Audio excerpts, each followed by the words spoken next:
atake niya. Okay. Umiyak siya.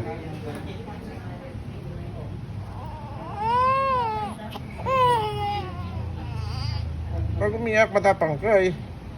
Kamukha mo si Daddy. Ayan, wala na.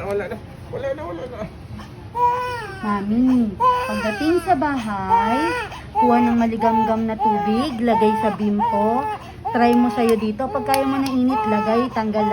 Tapos masahin ng ganito, Daddy.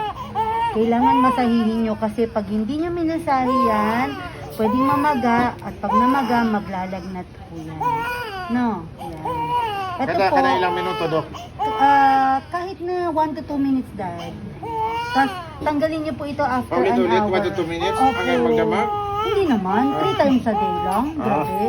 Kala ko. Yan, Daddy, pwede na. Wala na. Oo, wala na. Tapang-tapang mo eh. May, okay na. Okay na.